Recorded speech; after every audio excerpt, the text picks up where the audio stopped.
Essa semana a gente está tratando sobre vida financeira, qual a importância que ela tem na nossa vida, porque a gente deve cuidar de forma adequada para que o nosso dinheiro nunca falte, e principalmente que a gente tenha dinheiro sobrando para conquistar todas as coisas que a gente tem interesse. E a vida financeira ela é muito importante porque ela gera muitos problemas se não for administrada da forma correta. Dinheiro, basicamente um ponto fundamental na nossa vida. A maioria das coisas que a gente se propõe a fazer, a gente precisa de dinheiro. Imagine, para você se alimentar, você precisa comprar coisas, alimentos, e consequentemente você precisa de dinheiro para isso. Para você ter um lar adequado, você precisa ter uma residência boa, e para isso você precisa ter dinheiro para comprar residência. Para você ter um carro bacana, você precisa ter dinheiro para comprar um carro.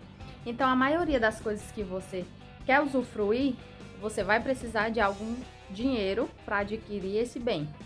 E é por isso que você deve se preocupar com o dinheiro que você tem, com o dinheiro que você gasta, com o dinheiro que você vai ganhar e principalmente com o dinheiro que você já gastou. Porque a nossa vida financeira basicamente consiste em: você precisa ter uma fonte de renda, que é um dinheiro que vai entrar mensalmente, diariamente, enfim.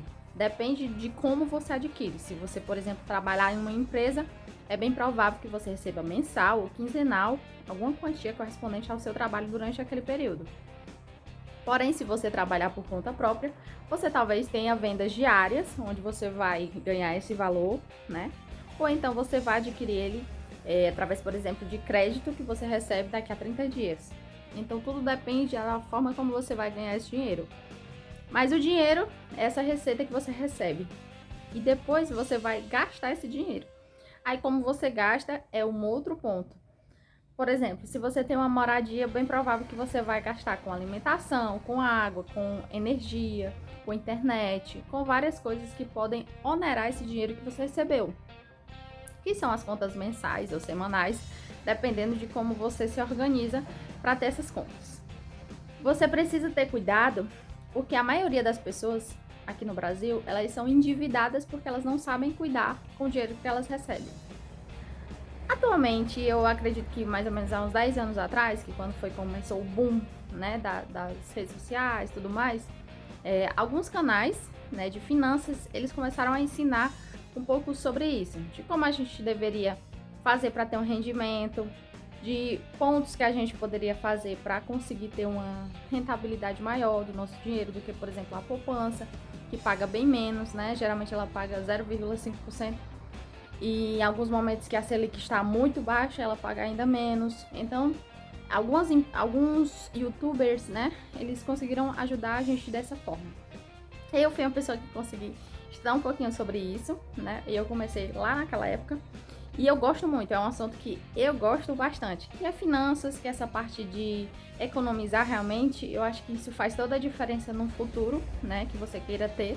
E é basicamente o que você deve cuidar para você ter um futuro mais, digamos, tranquilo, né?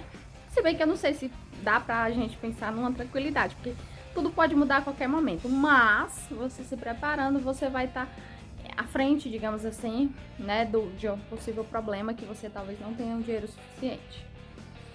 E basicamente, por onde você deve começar? Esse é o principal ponto. Você deve começar pelo o que você já tem de histórico de compras.